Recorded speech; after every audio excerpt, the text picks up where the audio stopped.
Hey, what's up, guys? It's your girl, the Cyn Show, and yes, I am back with another episode. Ho! This is actually a late night sesh. This is more of a late night post. I have been wanting to post this for quite a while. Been contemplating, do I, don't I? I don't know what to do. I decided to do it anyway. Boo.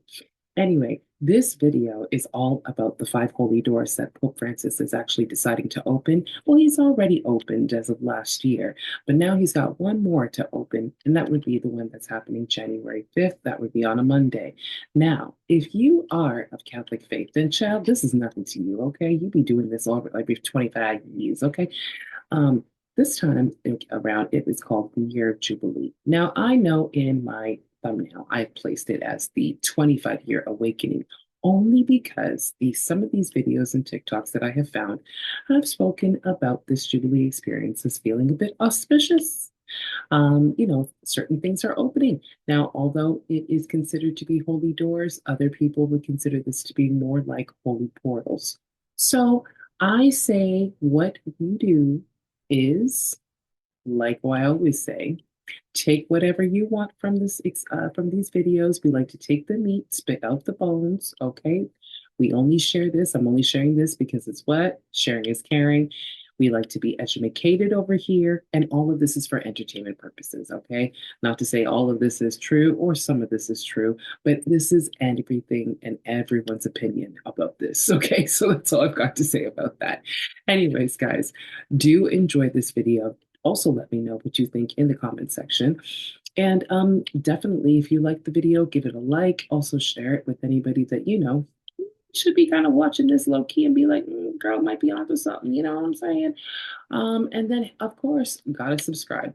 For sure, subscribe to the channel where we're always having a key here on this side of the planet. Anyways, I'll see you guys in the next video. And that's all I gotta say. Peace. What's dangerous is when the universe pick you and you put on the magic glasses. There's rules that go with them. You can never take them off. You never see things as they're supposed to be. You see things as they are. And you can never force nobody else to wear them. Oh, fuck me. What's really going on at the Vatican this week? Because if you're like me, you've seen some wild conspiracies with this event going on right now. They're currently opening these holy doors and some people saying portals, and given the Vatican's history, you know, like the audience hall being shaped like a serpent, and just the history in general of this place, the event taking place right now is very significant. So the Pope is opening 5 holy doors, each on different days, and some reputable sources are actually calling them portals just because of the spiritual significance that they carry. The thing is, this only happens every 25 years, marking what's called the Year of Jubilee. But this year is different. For the first time in history, a 5th door is being opened, and this is what really is causing the pot to stir. So these are the names and dates of each door that is being opened, and the one that's never been opened before is the second one, the prison in Rome, and by the time I'm making this video, it already happened. But the holy doors represent a spiritual passage and commitment to follow Jesus, and they're going to remain open throughout the year. Pilgrims from around the world will visit Rome to pass through these doors as a symbol of renewal and grace. This ritual in general just gives some people an eerie feeling, and there's a lot of conspiracies going around. Some people think these doors are more than just doors, maybe gateways, but I'm curious to know what you guys think about this.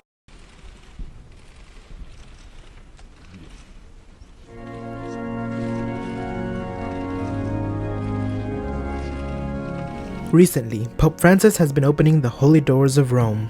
So, what are the Holy Doors and why is the Pope opening them? Well, there are 4 holy doors in Rome, one in each of the papal basilicas: St. Peter's, St. John Lateran's, St. Paul's outside the wall, and St. Mary Major's.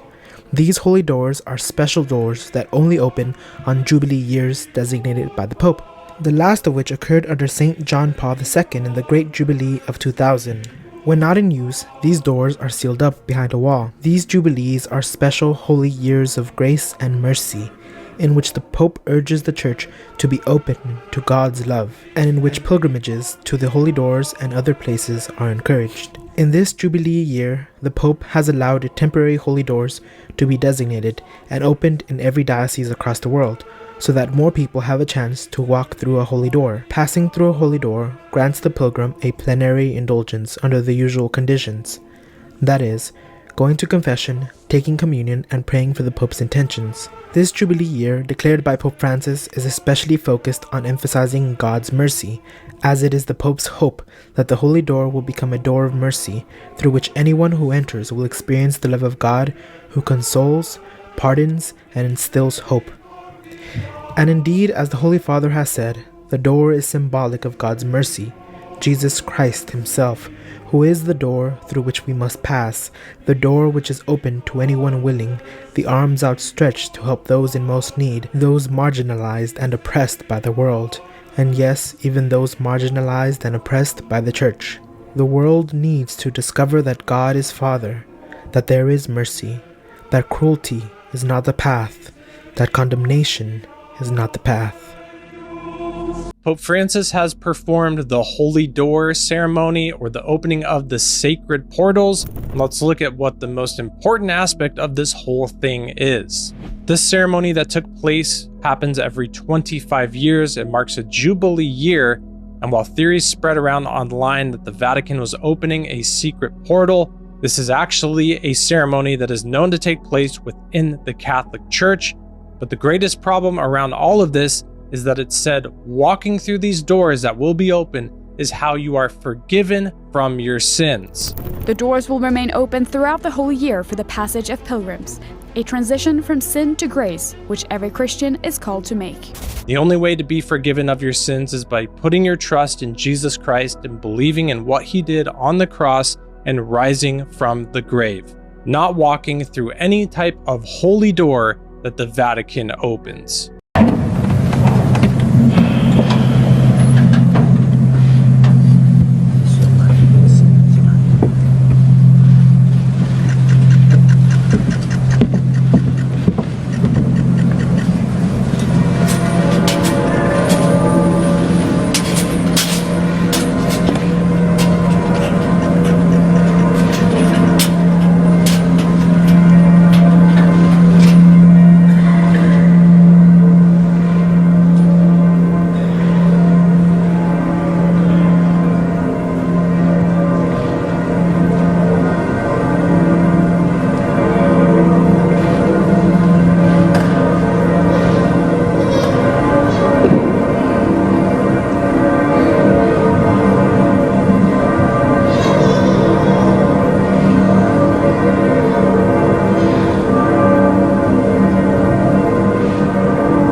So we all know the Pope just opened one of the holy doors, aka portals.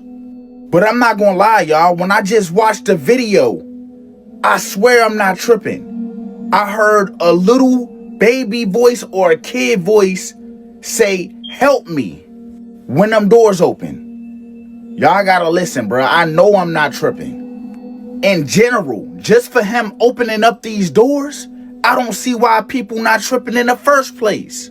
But look, y'all take a listen and tell me if I'm tripping.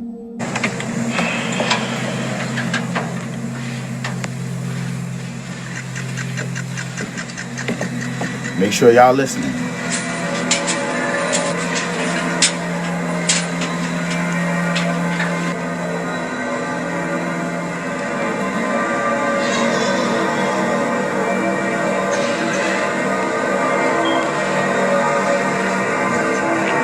Am I tripping? Or I heard what I heard? And y'all let me know if I'm tripping on this too. But when he was getting rolled in that door, he looked hella nervous.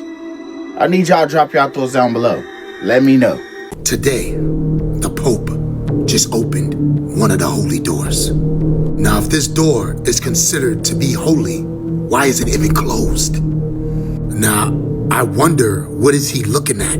Because we can't see what he's seeing. But when he opened the door, I heard someone or something scream, "Help me." Now, as you can see, he covered his eyes. he didn't even want to see what was behind that door. Now they're saying it's a holy door, portals, whatever it is. But if it's holy, it should have been closed in the first place. I don't know what's about to happen or what's about to go on, but something is up. And that door is a pretty big door. Who knows what's about to come? Shh. Shut up! Don't you say it. TikTok, this is for entertainment purposes only. I'm just letting everybody know that today the Pope opened one of the holy doors. Everybody knows this. This is public knowledge. I mean, we would just have to wait and see. If he doesn't want to look, neither do I. I don't know what's going on over there, and I don't even want to know. It's none of my business. Let me look further into this. I gotta go. Okay guys, I made this second video kind of slowed it down for you, but I want you guys to notice the Pope's reaction once he notices who or what just opened the door for him. Notice his facial expressions. Notice the silent prayer he does once he sees what he's looking at. Yeah, it's that serious. He looks kind of stressed out. But now, pay attention to the guys who opened it. I showed you the first one, but look at the second one. You can look for yourself. You can see it all yourself on YouTube. It's a 4-minute video. Go check it out. But look, no ears, nothing. You can see nothing. Look at that. What is that, bro? That's not. Yep, this is it for us, as experts have found angry, violent beings leaving the Vatican after the portal opening, and they've been watching us. People were terrified after the Vatican live-streamed an alleged never-opened-before portal at St. Basilica on Christmas Day by Pope Francis, and the eerie footage shows his face then turning pale white with terror, alongside the haunting sounds of a child laughing. But this gets creepier as the stream shows all the popes entering the portal and their faces turning into demons all in real time, with many experts saying they don't know if something evil was going in or coming out. St. Basilica is known for some of the evilest and violent popes being buried underground there, with their spirits once being locked in, seemingly all now being let out by Pope Francis. Other more likely theories suggest it's just something the Pope does for Jubilee and not a big deal. Hey bro, did you hear about the Pope opening up demonic portals? Yeah, and that's TikTok for you, but that's not what's going on. Oh, okay, so I assume you're going to give us an explanation to calm everybody's nerves? Absolutely. It's 2025. It's the year of Jubilee. Catholics do this every 25 years traditionally. Oh, okay, so those doors aren't actually portals? No, that's St. Peter's Basilica. Again, every 25 years, Catholics open this door. And if you're Catholic, you're supposed to travel over there to Rome to be a part of it. And if you can't, you're supposed to watch it from your church, which would also explain the cameras that are in there. They're also probably security cameras, because there's thousands of pounds of gold in that room. Well, what about all the other doors being opened around the world? Well, that's actually part of the tradition too. We just don't do it all at once, unless the Pope declares an extraordinary jubilee, because he thinks the world's going to shit. And I think we can all agree, lately, the world's been going to shit. Well, explain this then. Why does the Pope look so worried to be there? And why did we hear a baby crying in the background? Well, first off, the Pope's 88 years old. He's not doing very good health-wise. And he's in a wheelchair, in a door frame that's opened once every 25 years. Last time we had Jubilee, when they used the silver hammer traditionally to open up the key to open up the door, somebody got hit in the head from a falling piece of concrete. And as far as that baby, the crying goes, baby's crying church. And behind him, there's thousands of Catholics there for the occasion, because if you're Catholic, you're supposed to make it. If not, you can go to your local clergy and you're supposed to watch it online, hence the cameras being everywhere. I think people just kind of want something to worry about, and it is interesting, but at the same time, if you're not Catholic, you wouldn't really know this happens every 25 years. The door is moved away, and Holy Year has begun. Yes.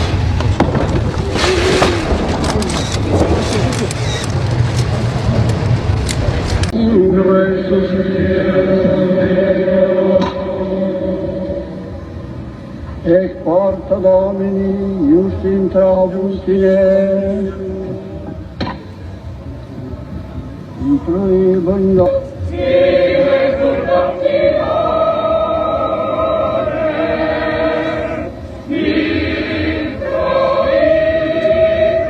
Introite, Lucifer's live stream right after Christmas? Well, that's completely biblical. That's Revelation 12 and 13. And that's next on the trumpet. Lucy is the official mascot of the Vatican for the Holy Year 2025. Total Vatican creep show right here. Lucy, Lucifer, whatever. The dragon, which is the Pope, gives the beast his power. Dragon gave him his power and his seat and great authority. That's chapter 13. That'd be like the year of the dragon transferring over to the year of the serpent. 2024 is the year of the dragon right here. And next year is the year of the snake. That live stream camera on Christmas will be under the floor, underneath that dragon in the graveyard that's underneath St. Peter's Basilica. And this is the building right next door. That little white dot right here, that's the Pope. Christmas happens in chapter 12 before the dragon gives the beast anything. And she brought forth a man-child who was to rule all nations with a rod of iron. And her child was caught up unto God and to his throne. I'm going to show you a secret inside the mouth of the Vatican. The last verse in chapter 13 says this: Here is wisdom.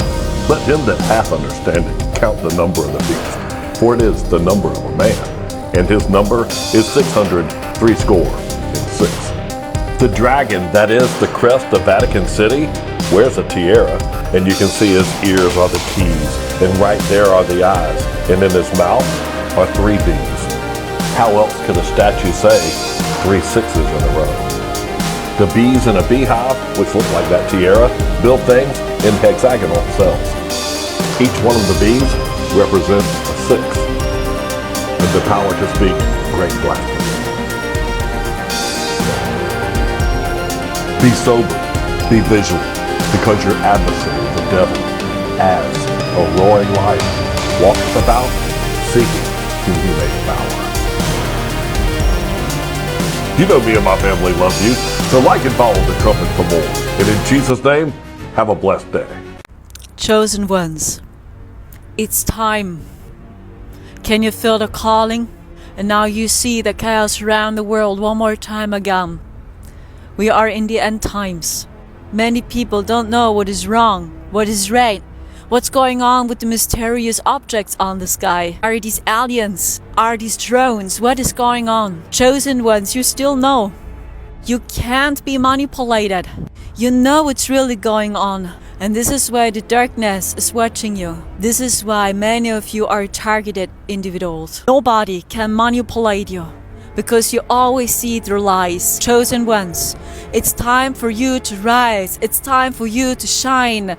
You are the ambassador. You're known as star seeds. Chosen ones, hold your scepter and speak. Speak now, even if your voice is shaken. You knew we are in the end times, and you knew many people will be blinded by the false light again. Starseeds, chosen ones, use your heart.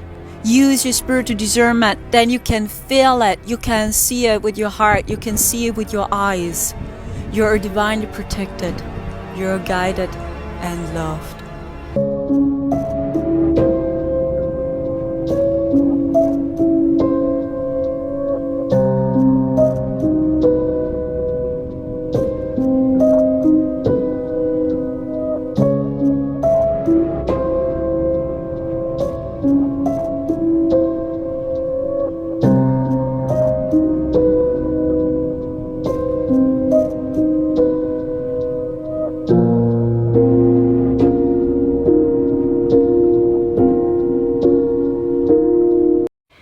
Pope Francis to open 5 sacred portals on Christmas Eve for a ritual that's never been done before. What is going down? Let's look into it. First off, this video is for entertainment purposes only. It's not factual information. It's just information that I've picked up through a reading, and I very well could be wrong. So what is going down at the Vatican? But before I go into that, let's look into some of what the article says. There has been attention concerning its potential linkage to discussions about portals as metaphorical or even supernatural gateways, which they are, within the Catholic Church and beyond. Some proponents of beliefs concerning supernatural realms have posted questions about such practices opening doorways to influences beyond earthly comprehension. While intriguing to contemplate, the Catholic Church maintains its focus is purely on the act as one of divine grace and mercy. Yeah, because the Vatican is all about divine grace and mercy, isn't it? And it's saying the rituals are intended to embody the Church's healing role within the community. Pope Francis asserts the possibility of using the act of opening doors as encouragement towards acts of mercy and healing. I'm not buying it. Now, let's not forget that 2025 is going into the year of the serpent as well. Now, this past year, there has been more darkness unleashed on the world than ever before. There has been so many portals opened up, dark portals that have been opened up in darkness and unleashed out into the world. That's why so many more people are seeing and experiencing these things. And it's why the world is in such chaos right now as well. You know, we have CERN opening up portals, allegedly, and now we've got Pope Francis, who is a carrier of the Antichrist energy, allegedly, my opinion only. So he is going to be opening 5 holy doors. One of them, and I'm probably saying this name wrong, is the Rebibia prison. Now, a prison, the energies that lie within a prison. So I have remote viewed the Vatican before. The videos are in my locations reading playlist. The Vatican is probably the darkest place that I've remote viewed. When I remote viewed the Vatican, I did see that the energy of who we know as the devil resides underneath the Vatican in a portal. There's many dark portals around the Vatican and one massive dark vortex within the Vatican as well. I also found that the Vatican do both energy harvesting, allegedly, and mass satanic rituals. So when I looked into what's been going to happen over the Christmas and New Year period with Pope Francis opening these up, is it is satanic rituals to open up these portals more and unleash more darkness out into the world. The reason why they are doing this is because the consciousness levels are rising within humanity. There is a great awakening happening. There's a lot of people waking up and starting to increase their levels of consciousness, and they don't want that, all right? The dark side do not want that. They want to deter people from rising. So they are releasing mass amounts of darkness out into the world to try and deter humanity from rising. And that is exactly what this is and what Pope Francis is doing, allegedly. Now, funnily enough, I actually know a lot of healers and grid workers that before this information even came out were called to go to the Vatican around this time. So we have to come together, unite, and counteract this darkness that they're going to be sending out in mass amounts to the world, because we hold the power as a collective and the light will always overpower the dark. So I always have a live prayer every month on here. It was meant to be today, which is the 12th of December, but when I received inner guidance to put this forward to Christmas Eve, so I've organised a mass live prayer on Christmas Eve to direct our light towards the Vatican to counteract that dark energy that they're going to be putting out into the world. We have the power to do something about this. So let's come together. The link is in my bio to register, and let's counteract that darkness that's been sent in. Has the Vatican always known that Pope Francis would be the last pope of the Roman Catholic Church? I mean, 2 different prophets from 2 different time periods both predict that he will be the last pope. And not only that, the night that his predecessor stepped down as the pope, lightning struck St. Peter's. And then in 2023, lightning came back and struck this statue. It knocked the halo off of this statue's head, and whatever it was holding in its hand is gone. If that's not a sign from you-know-who, I don't know what is. The 2 prophets that I'm talking about are Nostradamus and St. Malachi. This is the quatrain from Nostradamus that most people apply to 2024. And the reason they do that is because of the last line, the Great One of Rome will Now also hear me out. We have 6 planets that are about to align, 4 which will be visible with the naked eye. Now, St. Malachi wrote 112 prophecies all about the popes to come. 112 is where it stops, and it stops with the final persecution of the Holy Roman Church. Pope Francis is the 112th pope, so a lot of people think that St. Malachi was talking about Pope Francis. But the big question is, does the Vatican think that? I think they do, because they just updated their supernatural guidelines, so I think they think something's coming. So the Pope says he's going to open these 5 portals on Christmas Eve. What does that even mean? Let's talk about it. If you're new here, I'm Maggie. I wrote the book Metaphysical AF, and I wrote the best-selling Metaphysical Oracle deck, which has been named by Elle as one of the best oracle decks of all time. Let's talk about what it really means when the Pope says he's going to open these portals. The portals actually refer to the holy doors, not actual portals. But as you might know, a door, a window are portals. Just like in the old days where we were told, never let anything into your house without inviting it, because that is a threshold, that is a portal. So let's dive deeper into what this means. The holy doors are special doors that are in the basilica, and they are only opened on specific years where the Jubilee takes place. And here's where we get into the weird part, the symbolism. It says that the doors represent Christ, through which the faithful enter through the presence of God and receive special graces. What God? Like, for real, what God is the Pope referring to or giving good graces from? This tradition dates back all the way to 1423, where Pope Martin V opened the first door. The door is opened usually every 25 years, but this last time it was opened was in 2016. And this is not some new or unprecedented event. These doors have been opened religiously, continually, for years. Here are the 5 doors that are going to be opened. St. Peter's Basilica in Vatican City, the Archbasilica of St. John in Rome, the Basilica of St. Mary, also in Rome, the Basilica of St. Paul outside the walls, also in Rome, and the Rebibbia Prison, located in Rome, but this is a new tradition by Pope Francis, who says to be doing this for more mercy and honor.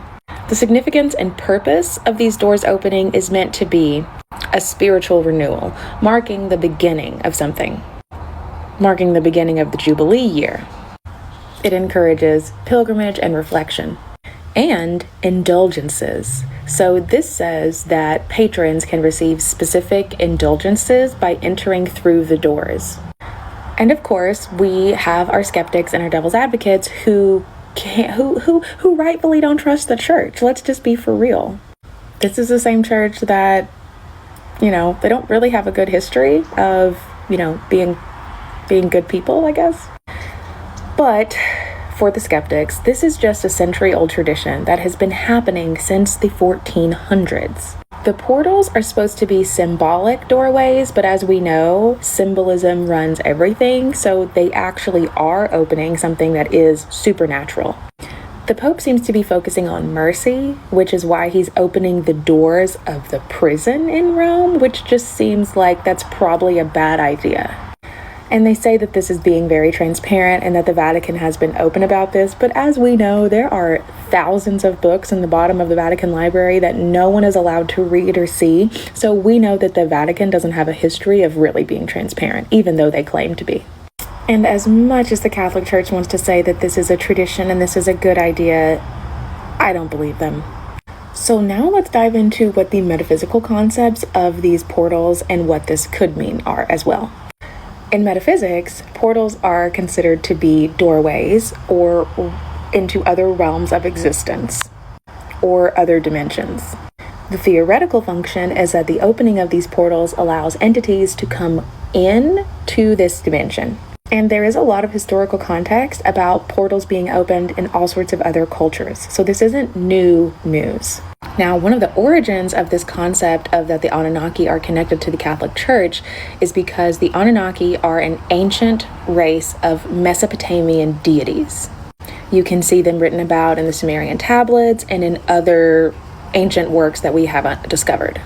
Some theorists propose that the Catholic Church actually has information about the Anunnaki, but they haven't let it be released because obviously the public would freak out, and it goes against their control and manipulation of only you have access to God through going to the church. We know that the Vatican probably has information about extraterrestrial communication, interactions, all of these things. What's the reason that these archives are hidden from the public? Ask yourself that. It is important to know that the Vatican archives were once called the Vatican Secret Archives until 2019, where they changed the name to the Vatican Apostolic Archives, which they tried to do to dispel misconceptions about it being so secret. But here's what you have to do if you actually want to go into the Vatican archives and read any of the information. No person is just allowed to just go in. You have to fall under their specific little qualifications, which only lends more to the conspiracy theories that the church is hiding something. Let's not even talk about all the people that have gone missing, and let's just move past that. The archives are only accessible to scholars with appropriate qualifications, typically those with a specialist degree or equivalent from institutions of higher education pursuing scientific research. But religion and scientific research are two separate things. There's an application process. Researchers must submit an application for an admission card to get into the Vatican secret archives. They also need to provide a letter from a recognized institution or qualified person in the realm of historical research. There's limited access, and only 60 academics are allowed inside the archives at one time, which means per day. And you can only request 5 articles at a time, period. And there are time restrictions. Historically, documents aren't made available until 75 years after the Pope's reign, which just makes it more inaccessible for people to actually understand what is going on or to learn what the actual information is. Let's talk about it being hidden. Let's for real. The Vatican has very strict rules about what can be brought in to the actual archives. Phones are not allowed. Only paper, pencils, and laptops are allowed. In 2010, they tried to let journalists in to dispel some of these rumors that the conspiracy theorists have come up with, but they really didn't do a good job. The Vatican does host about 1,500 researchers each year, which they try to say indicates them actively letting people have ongoing research. And they try to say the restricted access is due to the fragility of the records, but let's be for real. It's about hiding secrets. Now, we know there's a global pattern of abuse with the Catholic Church.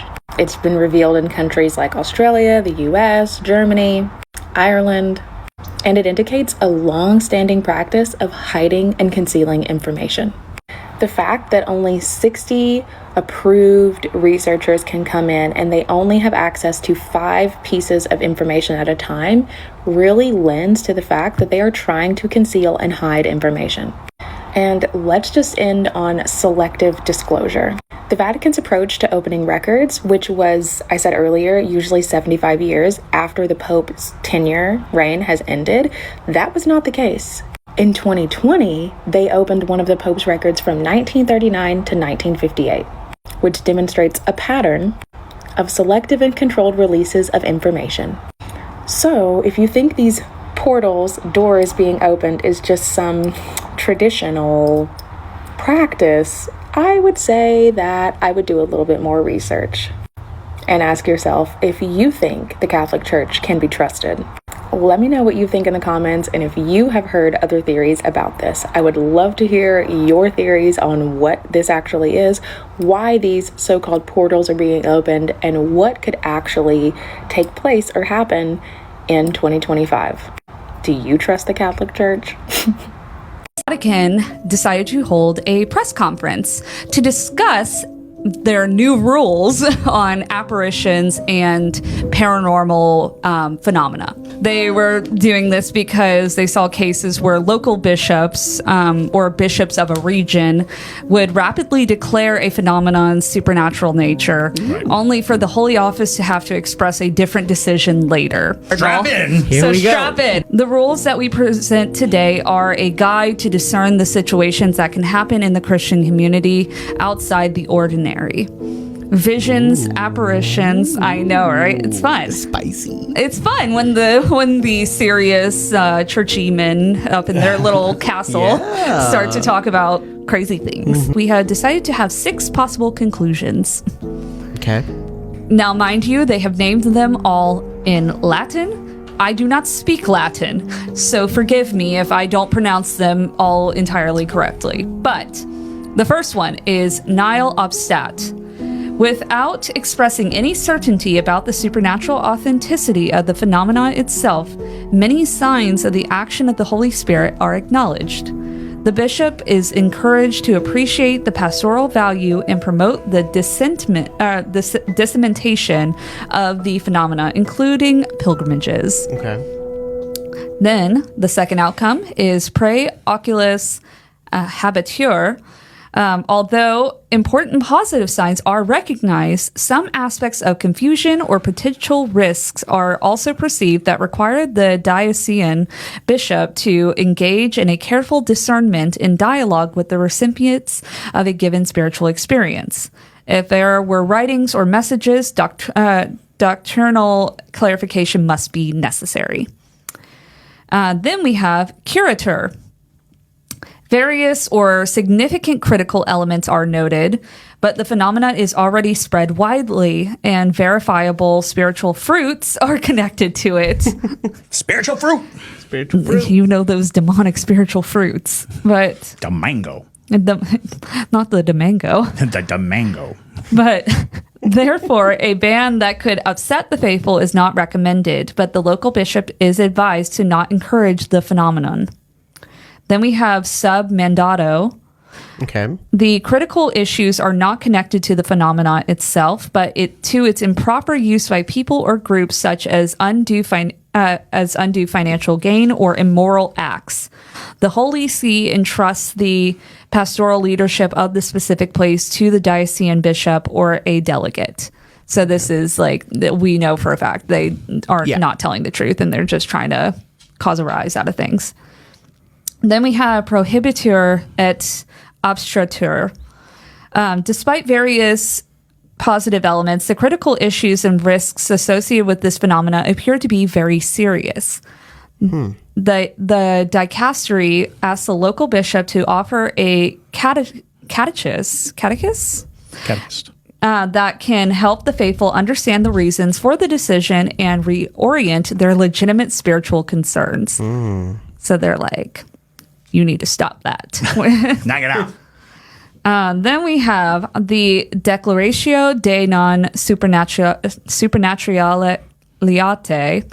The dicastery for the doctrine of the faith authorizes the local bishop to declare that the phenomena is found to not be supernatural based on concrete facts and evidence, such as the confession of alleged visionary or credible testimonies of fabrication of the phenomena. Okay. So that's just the stamp, you know. No.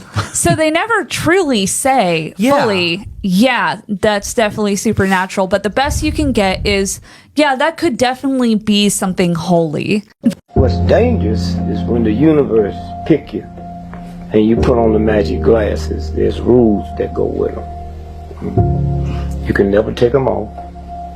You never see things as they're supposed to be. You see things as they are. You can never force nobody else to wear them.